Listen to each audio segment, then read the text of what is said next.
My daughter put me in a nursing home without my permission, and her husband smiled.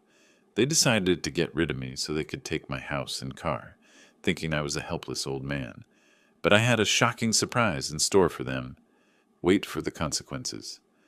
Before we continue, please subscribe to the channel and let us know where you're listening in the comments.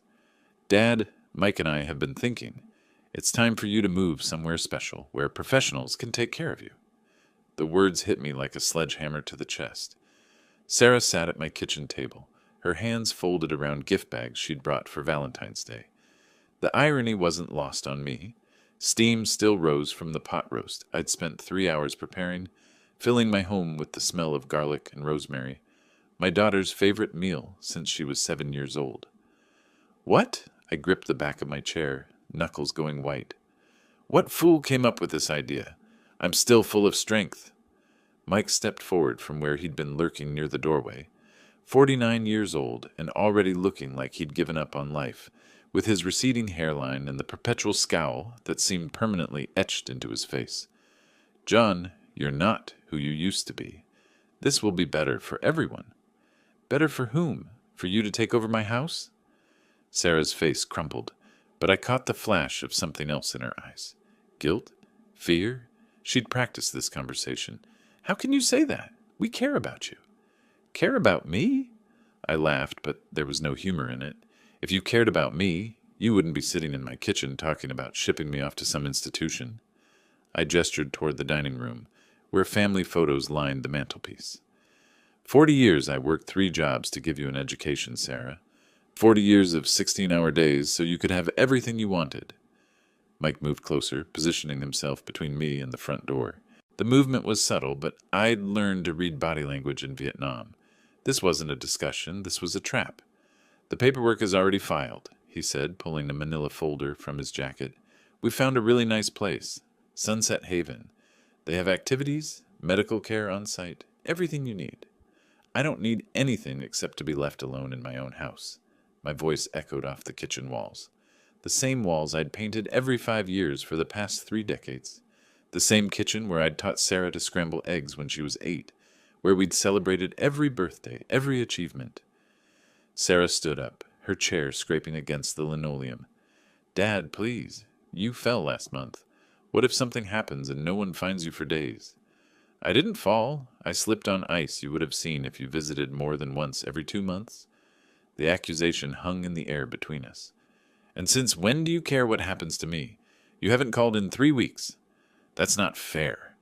But her voice wavered. Mike stepped closer again. I could smell his cologne, something expensive and cloying.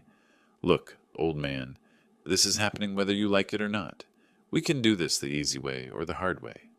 Are you threatening me in my own home? I'm being realistic. You can come with us tomorrow morning, or we can have the county make the decision for you. Choice is yours. The gift bags on the table seemed to mock me. Pretty pink tissue paper, ribbons tied in perfect bows, props in a performance I hadn't known I was watching. My 70-year-old heart hammered against my ribs, but my mind was clear, clearer than it had been in months. Get out, I pointed toward the door. Both of you, get out of my house. Sarah's face went pale. Dad, we're not leaving without... I said get out. The pot roast continued steaming on the counter, forgotten. Valentine's Day dinner for 3 that would never be eaten. Mike smiled, and it was the coldest thing I'd seen since the jungle. We'll be back tomorrow morning at 9. Have a bag packed, or we'll pack it for you. The front door slammed behind them, leaving me alone with the silence and the smell of a meal that had turned to ash in my mouth.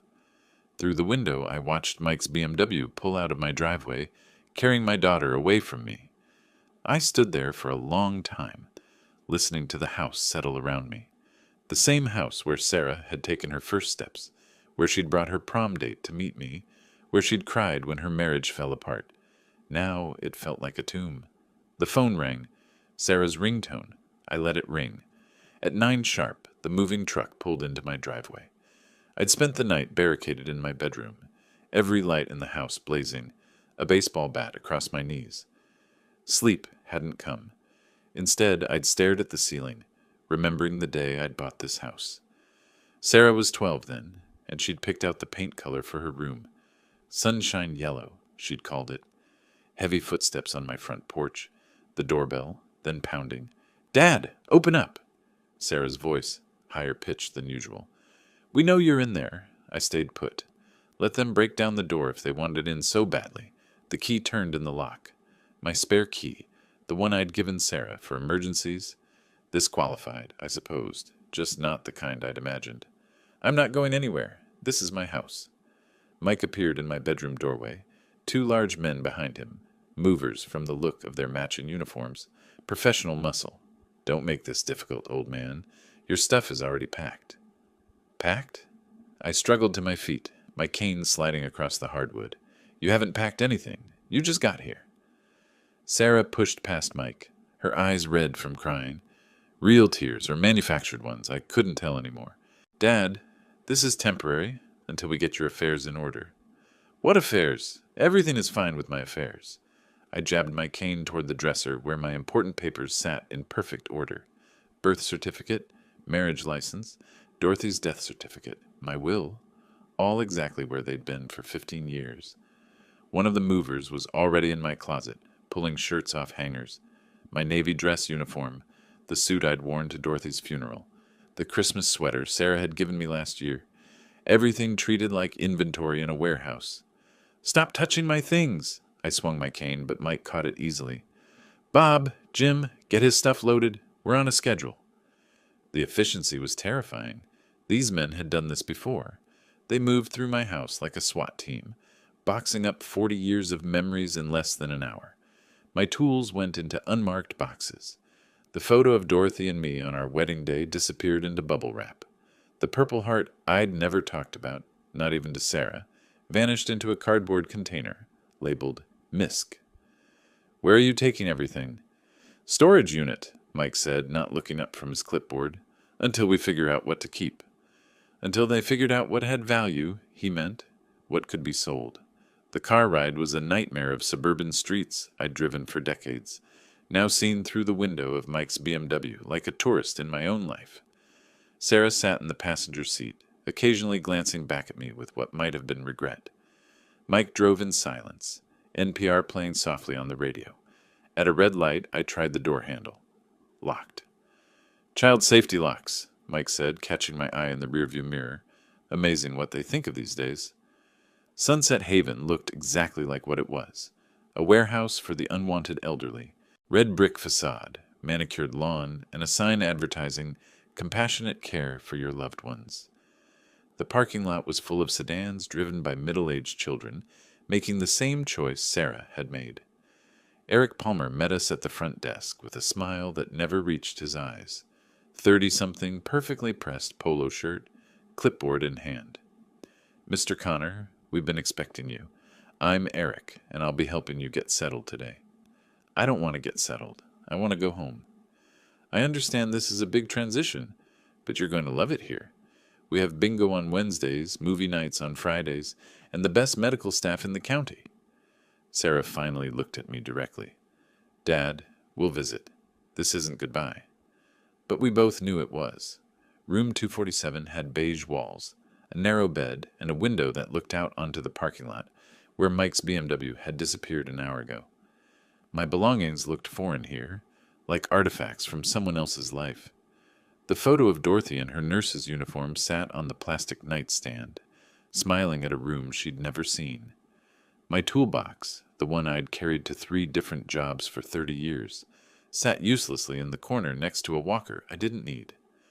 "Mr. Connor, dinner is at 6 p.m. in the dining hall. The rules here are simple."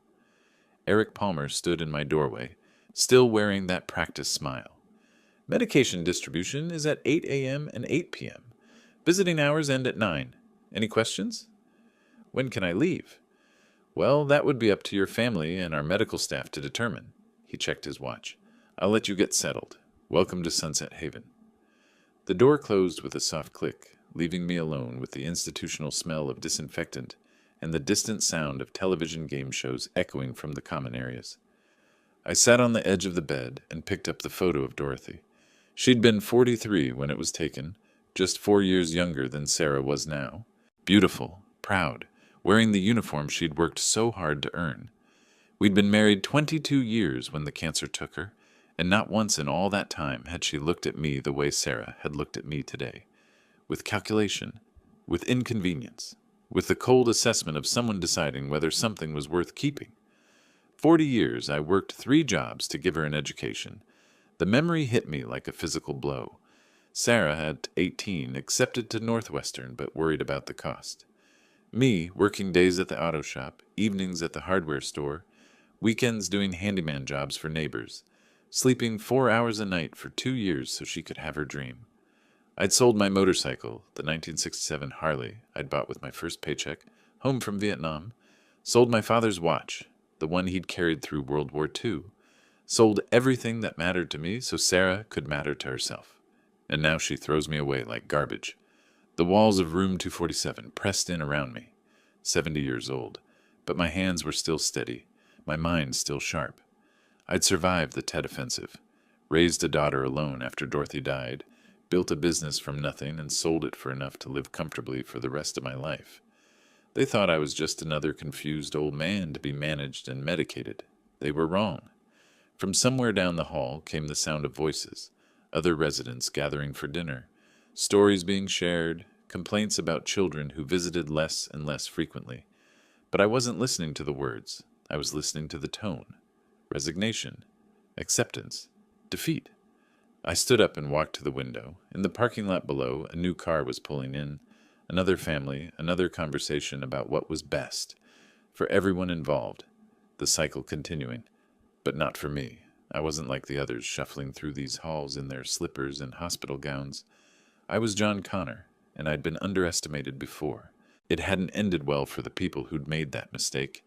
The voices from the dining hall grew louder. Maybe it was time to listen to more than just the tone. Sunday morning found me walking toward the common room, my cane tapping against the polished linoleum with each deliberate step. 2 days in this place had taught me the rhythms. Most residents shuffled around in fuzzy slippers, staring at soap operas with vacant expressions. But near the windows, I'd noticed something different. 3 people sat together each morning, talking in low voices while others dozed in wheelchairs. Unlike the rest, their eyes held fire. "You look like someone who doesn't belong here either." The woman who spoke had silver hair pulled back in a neat bun and eyes sharp as broken glass. Mary Johnson, according to the nameplate on her door. Former English teacher, if the way she held herself was any indication. "Depends on what you mean by belong." I settled into the 4th chair, noting how the group had unconsciously arranged themselves facing away from the staff station. "I mean," said the man with grease still embedded under his fingernails, despite being here God knows how long. "None of us are senile, none of us are dying, and none of us signed up for this circus voluntarily." Frank O'Connor. Had to be. The way he sized up problems reminded me of engineers I'd known in the service. The 3rd man studied me with the measured gaze of someone who'd spent decades reading people for a living. Robert Wilson wore institutional pajamas, like the rest of us, but somehow managed to look distinguished anyway. "My son took my house, promising he'd take care of me. Now he never calls." Mary's voice carried the particular bitterness of maternal love betrayed. "Sold it for half its value to some developer friend of his. I didn't find out until I was already here." Frank snorted. "At least your kid waited until you were gone. My daughter sold my garage for pennies as soon as I signed the power of attorney. 40 years building that business. Gone in a week." "Power of attorney abuse," Robert said quietly. "Classic financial elder exploitation. The law is on our side, if we can prove the deception." Their stories hit too close to home. Sarah's face in my kitchen practiced in cold. Mike's threats. The moving truck waiting like a hearse. "My daughter and her husband convinced me this was temporary," I heard myself saying. "Said they needed to get my affairs in order. 40 years I worked 3 jobs to pay for her education, and this is how she says thank you." Mary reached over and patted my hand. Her fingers were bird-thin, but surprisingly strong. "How long have you been here?" 2 days. "You?" 3 weeks. She pulled out a package of cookies from her sweater pocket. Care package from my neighbor. The only person who still remembers I exist.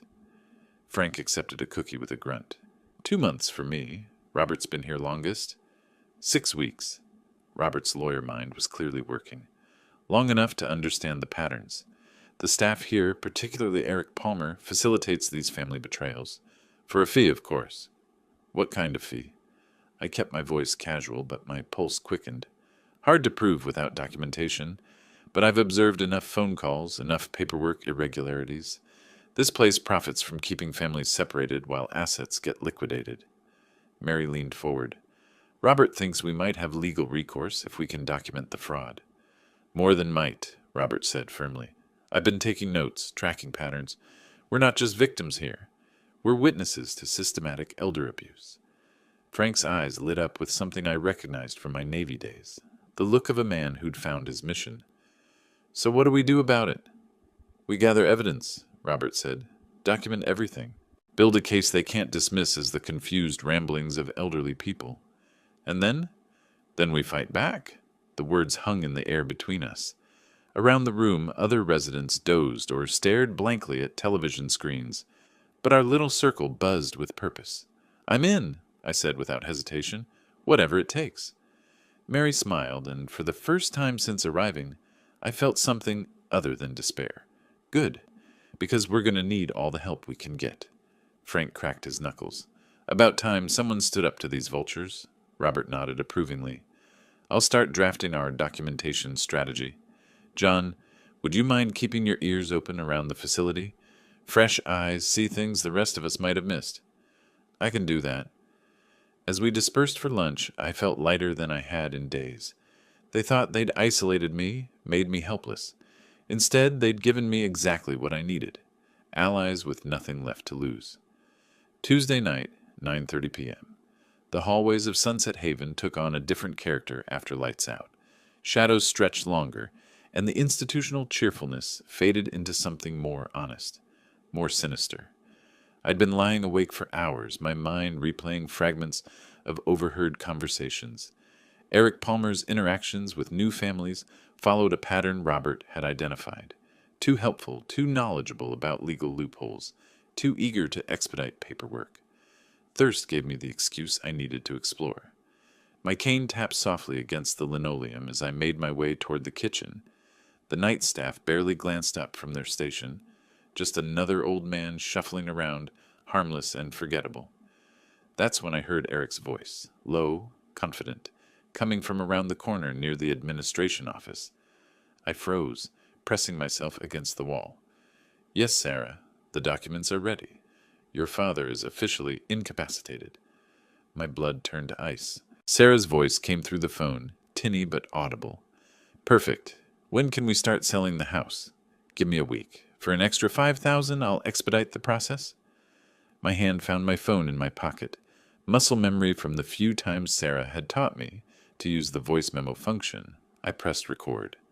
The medical evaluation was easy to fabricate. Dr. Martinez never actually examined him, just signed the forms I prepared. Your father's been declared mentally incompetent, which gives you full power of attorney. What about the neighbors? They know he's fine. Doesn't matter. Once the legal paperwork is filed, their opinions are irrelevant. The house can be sold within 2 weeks. And you're sure this is airtight? Eric's laugh made my skin crawl. I've done this 47 times, Sarah. Never had a challenge stick. Old people don't fight back, and their friends are usually dead or in facilities themselves. Mike's going to be so relieved. We owe more than the house is worth, but this should cover everything and give us a fresh start. Just remember our agreement. 15% of the sale price plus the expedite fee. Of course, you've been worth every penny. The call ended. I stood frozen in the shadows, my phone still recording the silence that followed. 47 times. They'd done this to 47 families. Eric's footsteps moved away toward the staff station. I waited another minute before retreating to my room, my mind reeling. Back in room 247, I sat on my bed and replayed the recording. Clear as day. Sarah's voice acknowledging the fraud. Eric admitting to document falsification. A doctor's signature obtained without examination. 40 years I'd worked to give Sarah everything she wanted, and this was how she repaid me. Not just betrayal, but criminal conspiracy. My hands shook, but not from age or fear, from fury. They thought John Connor was helpless, an inconvenient old man to be managed and discarded. Time to show them exactly how wrong they were. The recording would change everything. Robert would know what to do with it, how to turn their confidence into their downfall. Sarah had always been too smart for her own good, but she'd made one crucial mistake. She'd underestimated her old man. Wednesday morning, 9 a.m. sharp, I knocked on Robert's door with the urgency of a man carrying dynamite. "John, what's wrong?" "Close the door. Get Mary and Frank, now." Robert's lawyer instincts kicked in immediately. Within 5 minutes, our little conspiracy was assembled in his room, voices lowered, door firmly closed. "I've got them." I held up my phone. "Everything. Sarah, Eric, the whole operation." Mary gasped. Frank leaned forward. Robert's eyes sharpened with professional interest. "Play it," he said simply. The recording filled the small room. Sarah's voice cold and calculating. Eric's casual admission of fraud. The number that made us all flinch. 47 victims. When it finished, silence stretched between us like a held breath. "Sweet mother of pearl," Frank whispered. "They're running a whole operation." Mary's face had gone pale. "That poor doctor. They're using his signature without his knowledge." Robert was already thinking 3 steps ahead. "John, this is substantial evidence of conspiracy to commit fraud. How clear is the audio quality?" "Clear enough. I was maybe 10 feet away." "Good. This recording, combined with documentation of the pattern across multiple residents, gives us grounds for both criminal charges and civil action." Robert began pacing the small space. "Can you check if my property still legally belongs to me?" "Of course. As long as you're alive and haven't signed transfer papers, everything is still yours. The power of attorney documents Eric fabricated have no legal standing." Frank's hands clenched into fists. "So they're trying to steal what doesn't belong to them?" "Exactly. And now we have proof." Robert turned to Mary. "We can't let them do this to you." "Or to anyone else?" she added firmly. 47 families, Robert. How many more are they planning?" "Not one more if I can help it." Robert's professional demeanor had taken over completely. "Here's what we need to do. John, you've provided the smoking gun, but we need supporting documentation, medical records, financial papers, anything that shows the pattern." "What about the other residents?" I asked. "Some of them might be part of this same scheme." "Carefully approach the ones who seem alert, but maintain operational security. If Eric suspects we're onto him, he'll destroy evidence and accelerate the timeline." Frank cracked his knuckles. "What about going to the police?" "We will, but we need enough evidence that they can't dismiss us as confused elderly people. The recording is crucial, but corroborating evidence will make the case bulletproof." Mary pulled out a small notebook. "I've been keeping track of which families visit and which don't. The pattern is disturbing." "Perfect. Document everything." Robert sat on his bed, suddenly looking every inch the lawyer he'd been for 50 years. "John, can you continue monitoring Eric's activities? Mary, keep tracking family patterns. Frank, see if you can identify any maintenance issues that might help us access restricted areas." "What's our timeline?" I asked. They gave themselves a week before starting the house sale. "That means we have maybe 5 days to build an airtight case." Robert's expression was grim but determined. "But if we do this right, we don't just save your house, John. We save everyone." "And make them pay for what they've done," Frank added with satisfaction. "Justice," Mary said quietly, "for all of us." I looked around at these 3 people who'd started it as strangers and become my closest allies. "So we're really doing this." "We're really doing this," Robert confirmed. "They picked the wrong old folks to mess with." As we prepared to disperse and begin our intelligence gathering, I felt something I hadn't experienced since Dorothy died. Purpose, direction, the satisfaction of having a mission worth fighting for.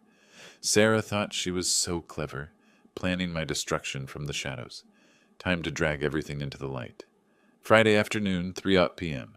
Robert and I sat in the back of a taxi heading downtown, officially on our way to my cardiologist appointment. The driver hummed along to the radio while I gripped the manila envelope in my lap, containing documents that would change everything. "Nervous?" Robert asked quietly. "Excited," I corrected. "It's been months since I've had a real ace up my sleeve." The law office of Thomas Green occupied the 15th floor of a glass tower that scraped a Chicago sky. Professional, discreet, Exactly what I'd needed back in August, when Sarah's behavior first started raising red flags. Mr. Connor, Thomas stood as we entered his oak-paneled office. Right on time. And you must be Robert Wilson. The colleague I mentioned, I confirmed. Robert's been helping me understand the legal implications. Thomas retrieved a thick envelope from his safe, breaking the seal with practiced efficiency. Your will from August last year is completely valid.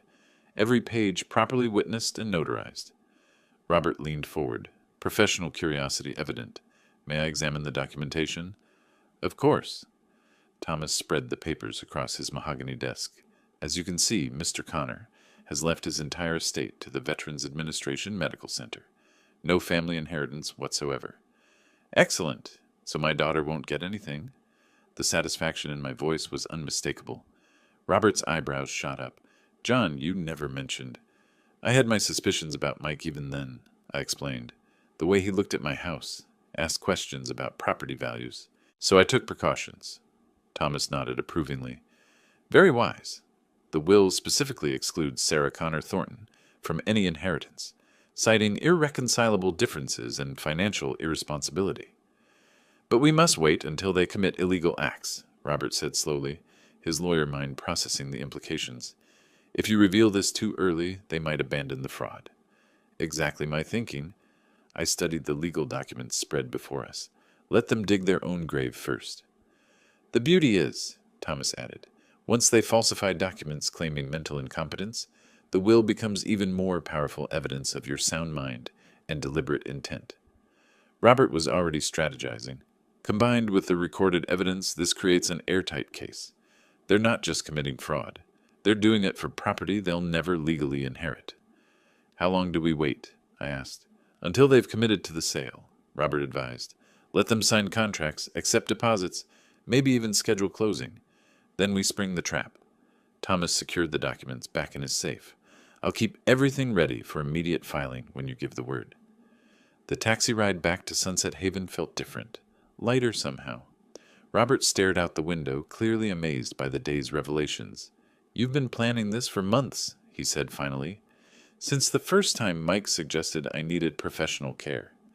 Something in his eyes told me he wasn't thinking about my welfare. And Sarah, my jaw tightened. Sarah made her choice when she chose him over me. Back at the facility, we maintained our cover story perfectly. Eric Palmer even asked about my test results with feigned concern. Everything looks good, I told him with a straight face. Doctor says I'm in better shape than men half my age. That's wonderful news, Mr. Connor. If only he knew how wonderful it truly was. Later that evening, as Robert and I sat in the common room, I felt the weight of 40 years lifting from my shoulders. Sarah thought she was so smart, manipulating a helpless old man. Tomorrow we'd discover just how wrong she was. Monday afternoon found Frank hunched over the facility's computer during the designated recreation hour, his engineer's methodical mind working through real estate websites with surgical precision. John, you need to see this. His voice carried barely contained excitement. I approached casually, aware that other residents occasionally glanced our way. Just two old men looking at pictures on the internet. What did you find? Frank's calloused finger pointed at the screen. Your house is already listed for sale at $380,000. The Zillow listing stared back at me in full color. My front porch, the garden Dorothy had planted, the driveway where I'd taught Sarah to parallel park. All reduced to marketing copy and square footage. They work fast, the scoundrels. Look at this part. Frank scrolled down to the seller information. Says the property is being sold by Sarah Connor Thornton due to family relocation. My hands clenched involuntarily. Family relocation, as if I'd willingly agreed to abandon everything I'd built. Robert appeared at my shoulder, drawn by our hushed conversation. This is exactly what we need. Evidence of crime. Frank, can you print this? Already on it. The printer whirred to life, producing hard copies of the listing, photos, and contact information. Real estate agent is Jennifer Walsh from Midwest Properties. Posted 3 days ago. Robert studied the documentation with professional interest. Perfect timing. This proves they're actively marketing stolen property, while you're still legally competent and residing elsewhere under duress. What about the price? I asked. Frank pulled up comparable sales. Market value should be closer to 420. They're pricing it to move fast. Desperate people make desperate choices, Robert observed, and desperate choices create evidence. Mary joined our little huddle, ostensibly interested in whatever we were viewing. Any word on when they plan to close? According to this, Frank scrolled through the listing details, they're accepting offers immediately. Says motivated seller, quick closing preferred. Motivated by debt, I muttered. Robert, how does this affect our timeline? We need to act before they accept an offer. Once money changes hands, even fraudulent money, the legal situation becomes more complicated. Frank saved screenshots methodically, his engineering background showing in the organized file structure he created. I'm documenting everything, timestamps, listing agent, price history, photo metadata. Good man, I clapped him on the shoulder. What else can you find about the agent? Jennifer Walsh has been in business for 12 years, mostly suburban residential. Clean record, good reviews. Frank paused. Probably has no idea she's marketing stolen property. She will soon enough, Robert said grimly. As Frank continued his digital investigation, I felt a familiar sensation from my Navy days. The moment when reconnaissance confirmed enemy positions, when all the intelligence gathering crystallized into actionable intelligence. Sarah and Mike thought they were operating in darkness, their fraud invisible to their elderly victim. Time to turn on the lights. Frank, see if you can find any documentation about showings or open houses. Already looking. According to the agent's calendar, first showing is scheduled for Thursday. This Thursday?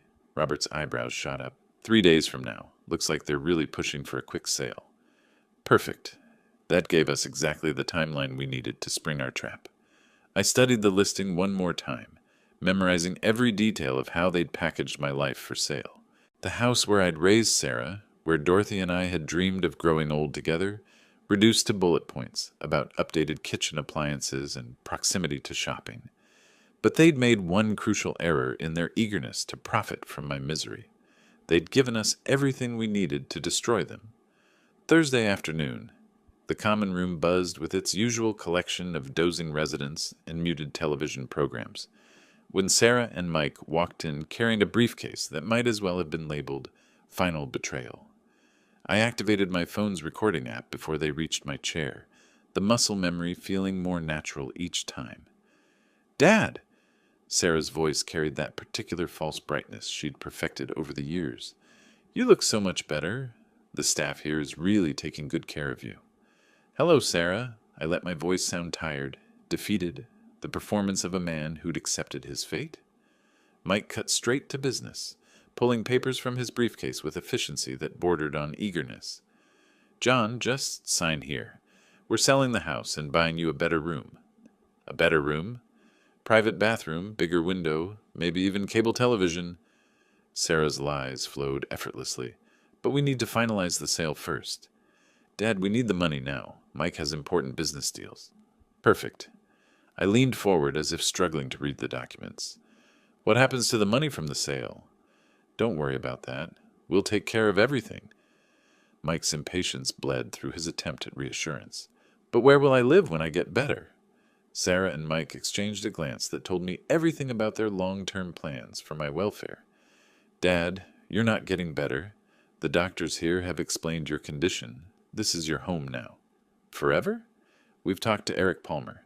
He says you're very happy here, making friends, participating in activities.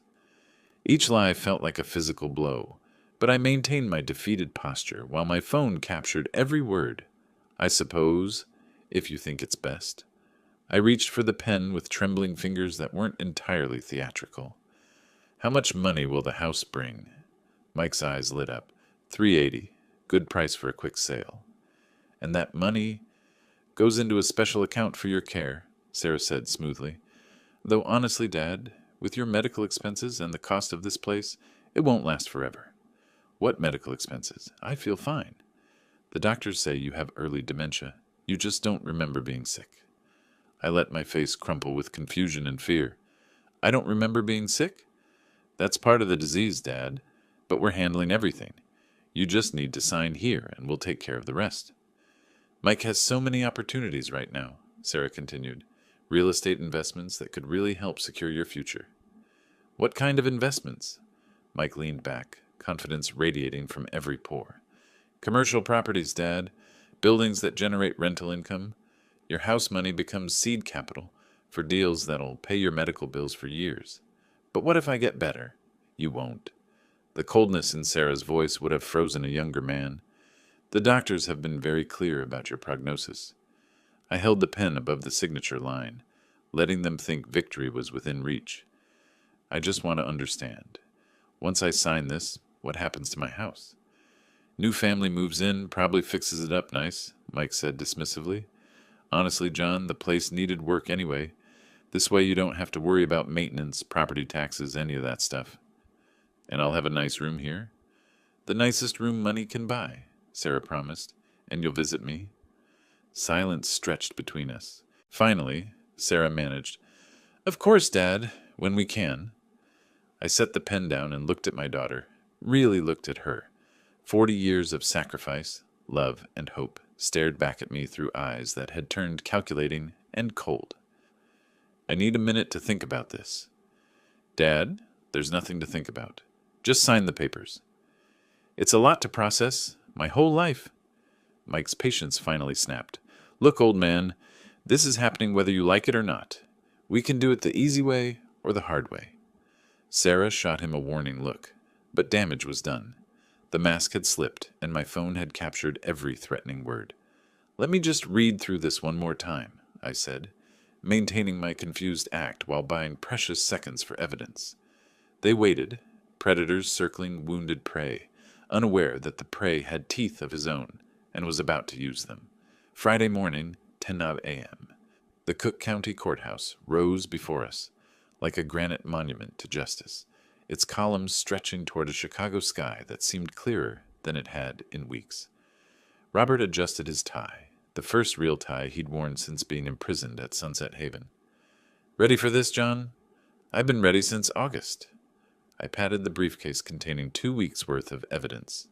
Phone recordings, fraudulent real estate listings, falsified medical documents, and one devastating surprise that would shatter my daughter's world. The courthouse security line moved slowly. Metal detectors, ID checks, the bureaucratic rhythm of law enforcement, but every step felt like walking toward vindication. Next case, Connor versus Connor, the clerk announced when we reached the filing window. Robert spread our documentation across the counter with practiced efficiency. Your Honor, we have evidence of fraud and conspiracy. Judge Margaret Davis examined the initial papers, her reading glasses perched on her nose like a judicial crown. These are serious allegations, Mr. Wilson. Yes, and we're prepared to prove them. The judge's eyes moved methodically through our evidence summary. Phone recordings between facility staff and family members discussing document falsification. Real estate listings for property owned by plaintiffs still residing elsewhere. Medical declarations signed without examination. Emergency hearing granted, she announced finally. Given the ongoing nature of property theft, I'm scheduling this for Thursday, March 6th. All parties will be notified. Thank you, Your Honor. As we walked from the courthouse, Robert's professional satisfaction was evident. John, in 50 years of practice, I've rarely seen evidence this comprehensive. 47 families, Robert. 47. Not anymore. The taxi ride back to Sunset Haven felt different. No longer were we returning to prison, but to a temporary base of operations. Eric Palmer greeted us at the front desk with his usual false concern. Mr. Connor, how was your doctor's appointment? Excellent news, I replied truthfully. Everything's exactly as it should be. Wonderful to hear. If only he knew how wonderful it truly was. That evening our little group gathered in the common room for what we all knew would be our final strategy session. Mary had brought cookies from her care package. Frank had printed additional documentation from his internet research. Robert organized everything with legal precision. Thursday morning, Robert began, Sarah and Mike will discover they've been playing chess with a grandmaster. What about Eric? Mary asked. Eric will cooperate, I said with certainty. When he realizes he's facing felony charges, he'll tell us everything about their operation. Frank cracked his knuckles with satisfaction. About time these vultures faced consequences. And the will? Robert asked quietly. I smiled, thinking of Sarah's expression when she learned about her complete disinheritance. The will is our ace in the hole.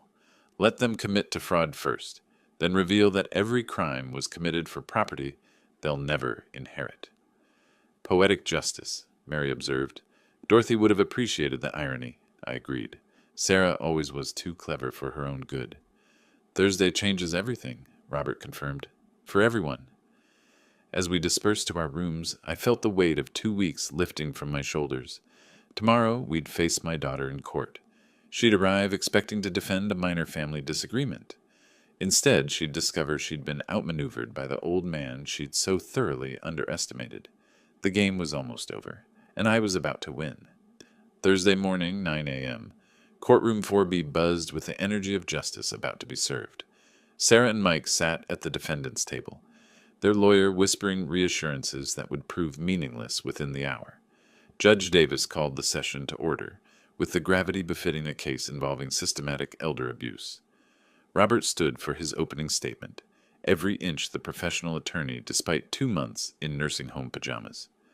Your Honor, here's the recording between Ms. Connor and the bribed employee. My phone speaker filled the courtroom with Sarah's voice. Perfect. When can we start selling the house? Eric Palmer's response echoed off the walls.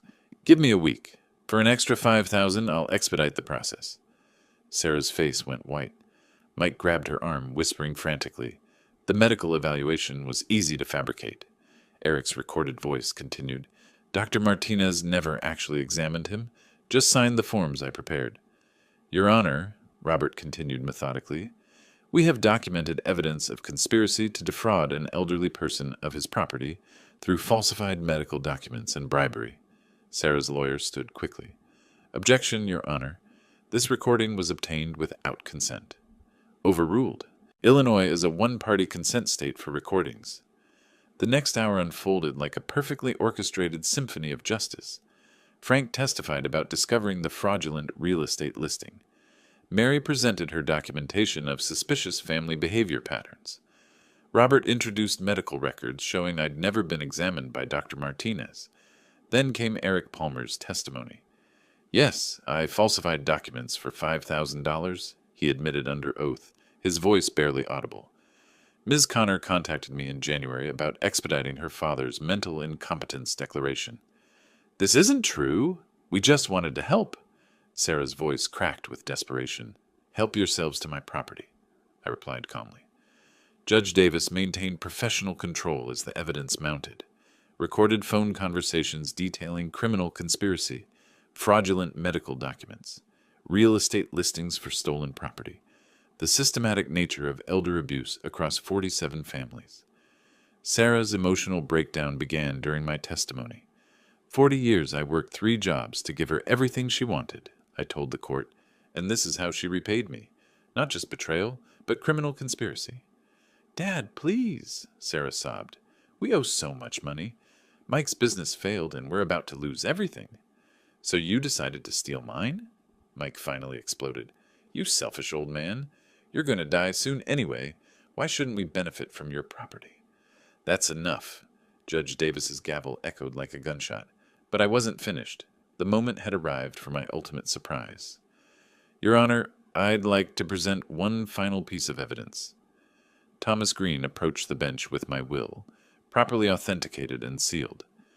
This document, dated August 15, 2024, represents Mr. Connor's last will and testament. Sarah looked up from her tears, confused. The will leaves Mr. Connor's entire estate to the Veterans Administration Medical Center. Sarah Connor Thornton is specifically excluded from any inheritance. The silence that followed was deafening. Sarah's mouth opened and closed like a fish drowning in air. What? That's impossible. Every crime you committed, I said quietly, was for property you would never inherit anyway.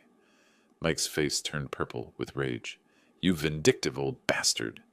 Order in the court. Judge Davis reviewed the will documentation with the thoroughness of someone who'd spent decades weighing evidence. This court finds sufficient evidence of conspiracy to commit fraud, elder abuse, and document falsification. Guilty verdicts for all defendants. The gavel fell with the finality of thunder. Bailiff, arrest warrants for Sarah Connor Thornton and Michael Thornton. As the handcuffs clicked around my daughter's wrists, I felt something I hadn't experienced in months. Peace. The police officers led Sarah and Mike away in handcuffs.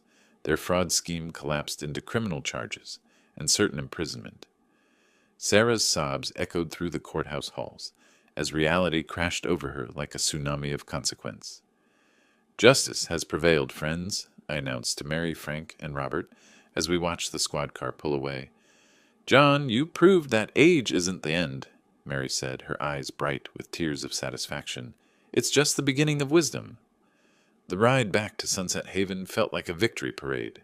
Eric Palmer had already been terminated and arrested, his criminal enterprise exposed to federal investigators. The facility's management scrambled to contain the scandal, while 47 families began receiving calls about their loved ones' situations. "Mr. Connor," the new administrator stammered as I collected my belongings, "we had no idea about Eric's activities. Please accept our sincere apologies." "Your apologies are noted," I replied coolly, and rejected. Loading my car felt like emerging from a cave into sunlight. Every personal item rescued from institutional storage represented reclaimed dignity. My toolbox, Dorothy's photographs, the Purple Heart I'd never discussed, all returning home where they belonged. Mary, Frank, and Robert stood beside my packed car, 4 people who'd found family in the most unlikely circumstances. "Thursday dinner's at my house," I announced, "starting this week. Dorothy always said a good meal shared with friends was the closest thing to heaven on earth." "We'll bring dessert," Mary promised. "And wine," Frank added with a grin. "And conversation," Robert concluded. "Lots of conversation." The drive home took me through neighborhoods I'd known for decades, streets where I'd watched Sarah grow up, corners where Dorothy and I had walked hand in hand. But instead of nostalgia, I felt anticipation. My house welcomed me back like an old friend. The kitchen where Sarah had betrayed me now seemed brighter, ready for new memories. The dining room where we'd shared so many family meals would host my chosen family, people who'd stood beside me when blood relations failed. Thursday evening arrived with the smell of pot roast and the sound of laughter. Mary brought her famous apple pie. Frank contributed a bottle of wine he'd been saving for something special. Robert arrived with legal updates about Sarah and Mike's plea negotiations. 18 months minimum, he reported over dinner. Eric's cooperation bought him a lighter sentence, but your daughter and her husband are facing the full weight of federal fraud charges. And the other families? 47 cases being reviewed, class action lawsuit proceeding. This scandal's going to reshape elder care regulations nationwide. We ate and talked and laughed until almost midnight. 4 people who'd found something precious in the ruins of family betrayal. Not blood relations, but something stronger. Chosen family forged in crisis and tempered by justice.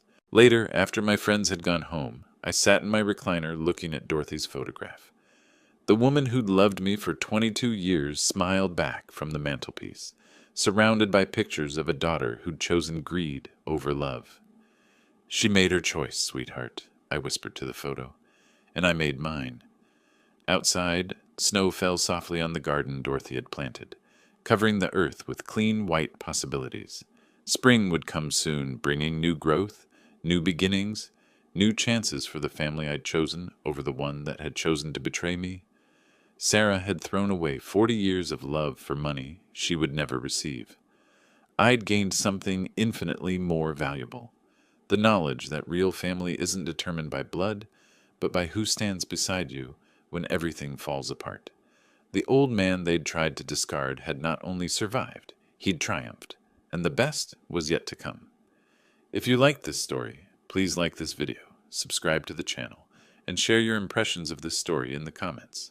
To listen to the next story, click on the box on the left. Thank you for watching.